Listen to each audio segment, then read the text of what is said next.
அனைவருக்கும் வணக்கம் தோழர்களே. எல்லோரும் எப்படி இருப்பீங்க? ரொம்ப மகிழ்ச்சியாக இருப்பீங்க அப்படின்னு நினைக்கிறேன். இன்றைக்கி வந்து பார்த்தீங்க அப்படின்னா, தமிழ் எலிஜிபிலிட்டி டெஸ்ட்டில் 2023 கேட்ட கொஷின்ஸை பார்க்கலாம். ஓகேங்களா? இது முக்கியமாக நம்ம எதுக்காக பார்க்குறது அப்படின்னா, இலக்கணத்துக்காக தான். ஓகேங்களா? ஏன்னா இலக்கணத்தில் வந்து நம்ம பெருசாக கான்சன்ட்ரேஷனே பண்ண மாட்டோம். ஆனால் இலக்கணத்தில் வந்து நியர்பை வந்து பார்த்திங்கன்னா 35-40 கொஸ்டின் வந்துடுது. கரெக்டுங்களா? ஸோ அதனால் வந்து நம்ம இலக்கணத்துக்கும் ஃபுல் ஃபோக்கஸ் கொடுப்போம். அட் த சேம் டைம் எந்த மாதிரி கேட்குறாங்க அப்படின்றதையும் தெரிஞ்சுக்கலாம்.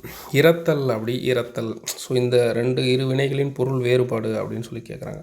இந்த ரானா என்னென்னு நமக்கு கொஞ்சம் தெரியலனாலும் இரத்தல் அப்படின்னா மரணம் அப்படின்றது நமக்கு ஞாபகம் இருக்கும். ஸோ அதை வச்சு இந்த கொஸ்டின் வந்து ஈஸியாக ஆன்சர் பண்ணலாம். அதுக்கப்புறம் பார்த்தீங்க அப்படின்னா சேனலில் வந்து கம்யூனிட்டி கைட்லைன்ஸில் குஷ் போட்டுட்ருக்கேன். அதை போய் பாருங்கள், ரொம்ப ஹெல்ப்ஃபுல்லாக இருக்கும். நம்ம இலக்கணம் வந்து கிளாஸ் எடுக்கிற பிடிஎஃப் வேணும் அப்படின்னா நம்ம டெலகிராம் சேனலில் ஜாயின் பண்ணிக்கோங்க. அடுத்து வந்து பொருள் வேறுபாடு அறிக. இங்கே பார்த்தீங்கன்னா இறங்கு அப்படின்னா இன்னொன்று வந்து இறங்கு இதுக்கு வந்து கீழே வா அப்படின்றது அர்த்தம். ஸோ இதில் வச்சு நம்ம வந்து போட்டலாம். இந்த இறங்கு அப்படின்னா கருணை காட்டு அப்படின்றது. சொற்களை ஒழுங்குபடுத்துக வறியவருக்கு. ஸோ இது வந்து சொற்களை வந்து சஃபல் பண்ணி கலந்து கொடுத்துருப்பாங்க. இல்வாழ்வு என்பது வறியவருக்கு உதவுதல் அப்படின்றது யார் சொல்லியிருந்திருப்பா? திருவள்ளுவர் வந்து சொல்லியிருந்திருப்பார். இல்வாழ்வு என்பது வறியவருக்கு உதவுதல் அப்படின்றது. சொற்களை ஒழுங்குபடுத்தி சொற்றொடராக சரியான சொற்றொடரை தேர்ந்தெடு.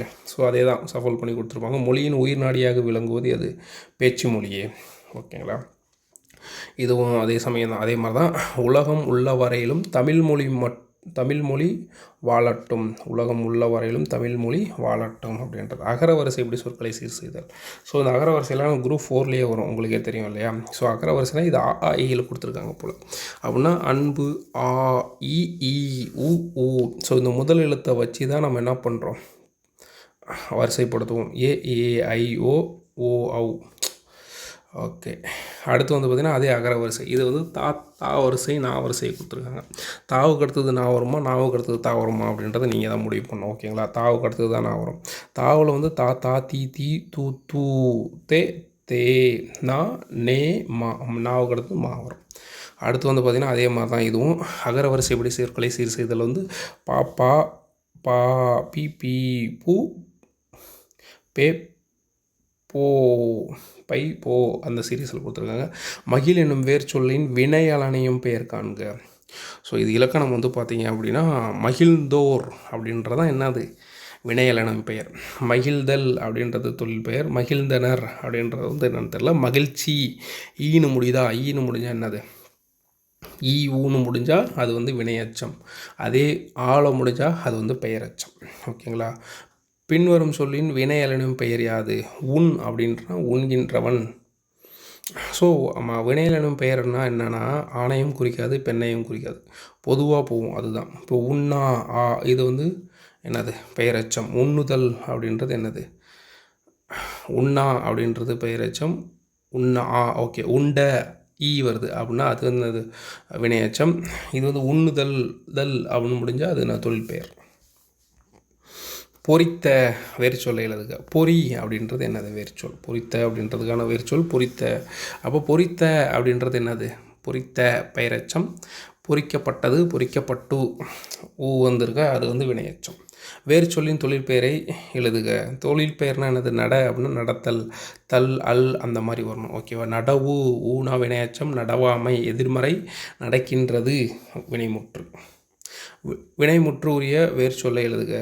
தருகின்றனர் அப்படின்னா தா அப்படின்றது தான் வேர்ச்சொல். தந்து ஊனா வினையச்சம். தரு. ஸோ இதெல்லாம் தேவையில்ல. வேர்ச்சொல்லை தேர்வு செய்தல். பாடுகிறாள் எனும் சொல்லின் வேர்ச்சொல் காண்க. பாடு. ஸோ வேர்ச்சொல்லில் மட்டும் எத்தனை கொஸ்டின் கேட்டிருக்காங்க பாருங்கள். ஸோ அந்த ஒரே ஒரு டேப்லெட் காலம் தான் வந்து போட்டு ஒரு பாக்ஸ் மாதிரி போட்டு கொடுத்துருந்துருப்பேன். நான் நோட்ஸ் கொடுத்துருந்துருப்பேன் வேர்ச்சொல். அதுலேயே இப்போ வேர்ச்சொல், வினைமுற்று, வினையச்சம், பெயரச்சம், தொழில் பெயர், வினையலனையும் பெயர் எல்லாமே ஒரே இதில் வந்துடும். அதை பார்த்தீங்கன்னாவே இந்த எல்லா கொஸ்டினுமே உங்களால் வந்து என்ன பண்ண முடியும்? ஆன்சர் பண்ண முடியும். ஒரு பொருள் தரும் பல சொற்கள். அரும்பு, பொது, மலர், செம்மல் பூவின் 7 நிலைகளை குறிக்குது. புவியின் நிலைகள் மொத்தம் 7 இருக்கும். அந்த 7 நிலைகளை தான் இதில் சொல்கிறாங்க. ஒரு பொருள் தரும் பல சொற்கள். கொட்டை, முதிரை, கால், தேங்காய், 9th புக்கில் இருக்கிற இளம் மணி வகை. தேவநேய பவனருடைய இது என்னது? மொழியை பற்றி அதாவது அவர் ஆராய்ச்சி செஞ்சிருப்பார். அதனால் அவர் வந்து மொழி ஞாயிறு அப்படின்னு சொல்லுவாங்க. ஒளி மற்றும் பொருள் வேறுபாடு. ராமன் கணை எய்தான். கணை அப்படின்னா அம்பு. இந்த நெய் 3 சுழி நெய் வரணும். ஓகேங்களா. கணை அப்படின்னா என்னது? அம்பு. கூரை கூரை ஒலி வேறுபாடு இருந்து பொருள். இந்த கூரை அப்படின்னா நமக்கு தெரியும் வீட்டின் கூரை. இது கூரை வேணால் வந்து என்னது? புடவை, கூரை புடவை கல்யாணத்துக்கு பயன்படுத்துவாங்க இல்லைங்களா, அந்த புடவை. அடுத்து வந்து பார்த்திங்கன்னா ஆங்கில சொல்லுக்கு நேரான தமிழ் சொல். ஆங்கில சொல் அந்த கலை சொல்கள் வந்து பார்த்திங்கன்னா 6லேருந்து 10th வரைக்கும் நான் வந்து வீடியோ போட்டிருக்கேன். ஓகேங்களா. அதை வந்து ப்ளேலிஸ்ட்டாக க்ரியேட் பண்ணி வச்சுருக்கேன். பார்க்காதவங்க பார்த்துக்கோங்க. மொத்தமாக அதை நோட்ஸ் எடுத்தீங்க அப்படின்னா ஒரு 1.5 பேஜ் கூட வராது, அவ்வளோதான் வருமே. அதனால் முடிஞ்ச அளவு ட்ரை பண்ணி பாருங்கள். சாலியன் சாயில். சாயில் அப்படின்னா நிலம். சாலியன் சாயில் அப்படின்னா கலர் நிலம். கலர் நிலம் என்பது இதற்கும் பயன்படாத நிலம். காஞ்சிபுரம் மாவட்டமெல்லாம் இந்த மாதிரி நிலங்கள் தான் அதிகம். ஆங்கில சொல்லுக்கு நேரான தமிழ் சொல்லை எழுதுக. கைட்லைன்ஸ், பின்பற்றத்தக்க வழிமுறைகள். கைட்லைன்ஸை ஃபாலோ பண்ணுங்கள் அப்படின்னு சொல்லுவாங்கள்ல, பின்பற்றத்தக்க வழிமுறைகள். ஆங்கில சொல்லுக்கு நேரான தமிழ் சொல்லை எழுது. சரியான இணையை தேர்ந்தது. அதாவது டிஜிட்டல் அப்படின்னா என்னது? டிஜிட்டல் அப்படின்னா மின்னணுமயமாக. டிஜிட்டல் அப்படின்றது என்னது? இணையம் அப்படின்னு சொல்லலாம். டெபிட் கார்டு அப்படின்னா என்னது? பற்று அட்டை. ஆன்லைன் ஷாப்பிங், இணையதள வணிகம். கிரெடிட் கார்டு அப்படின்றது கடன் அட்டை. வாழ்க்கையில் ஒரு மனுஷன் வாங்கவே கூடாத ஒரு பொருள் அப்படின்னா அந்த கிரெடிட் கார்டு. ஓகேங்களா. தொடரில் உள்ள பிழைகளை திருத்தி எழுதுக. வாழைப்பழம், இந்த லா தப்பாக இருக்குது, பார்த்துக்கோங்க. உடலுக்கு மிகவும் நல்லது, இந்த லா தப்பாக இருக்குது. ஸோ அதை ரைட் பண்ணி தான் வேலை முடிஞ்சு. மரபு பிழை தொடரை கண்டறிய. பூ பறி. ஸோ இதுதான் தப்பு. என்ன தெரியுங்களா? சோறு உண், பானை வனை, சுவர் எழுப்பு. பூ கொய் அப்படின்னு சொல்லுவாங்க. புது புக்கு பழைய புக்கு ரெண்டுமே இருக்குது, ரெண்டுமே வீடியோ போட்டிருக்கேன். ஓகேங்களா. பூ கொய் அப்படின்னு சொல்லணும். அடுத்து வந்து பிழை திருத்தம். மரபு பிழைகள். இளமை பெயரை தேர்வு செய்ய.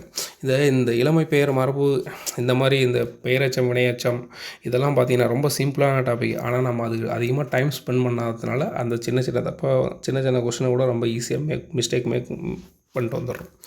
ஓகேங்களா.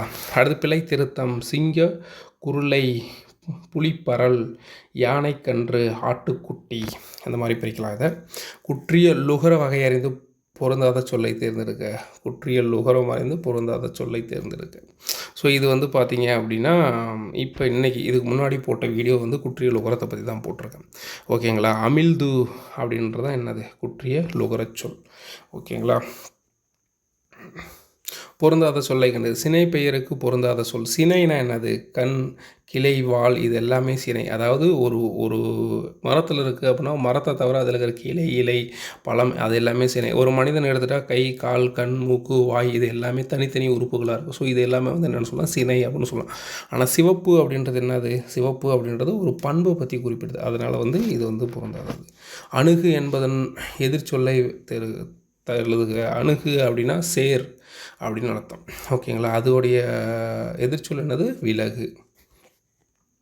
எதிர்ச்சொல்லை எடுத்துறது. எல் என்பதன் எதிர்ச்சொல். எல் அப்படின்னா என்னது? பகல் அப்படின்னு சொல்லுவாங்க. பகல், நண்பகல் அப்படின்னு சொல்லுவாங்க. ஆனால் இது மூணுமே பாருங்களேன் பகல். ஆனால் இரவும் மட்டும் கொஞ்சம் டிஃப்ரெண்ட்டாக இருக்குது பாருங்கள். ஸோ அதனால் அது எதிர்ச்சொல். தெரியாதவங்களுக்கு அந்த மாதிரி யோசிங்க அப்படின்னு சொல்கிறேன். எதிர்ச்சொல்லை எடுத்துறது. உதித்த அப்படின்னா எப்படி? தோன்றிய அப்படின்னு அர்த்தம். அதுக்கு மறைந்த அப்படின்றது எதிர்ச்சொல். அடுத்து வந்து பார்த்திங்கன்னா கலனல்லல். கலன் ப்ளஸ் அல்லல். ஓகேங்களா.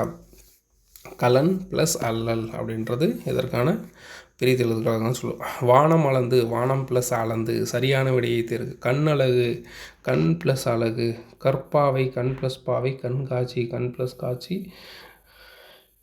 இதில் வந்து கண்ணழகு அப்படின்றது வந்து ஸ்கூல் புக்லேயே கொடுத்துருக்காங்க. மற்றதெல்லாம் வந்து கண் இமை, கண் ப்ளஸ் இமை எல்லாம் சரியான முறையாக தான் இருக்குது. ஆனால் இது எப்படி பிரிக்கிறதுன்றது எனக்கும் கொஞ்சம் சின்ன சின்ன டவுட் இருக்கும். இதில் உங்களுக்கு ஏதாவது ஆன்சர் தெரிஞ்சால் கீழே கமெண்ட் பண்ணுங்கள்.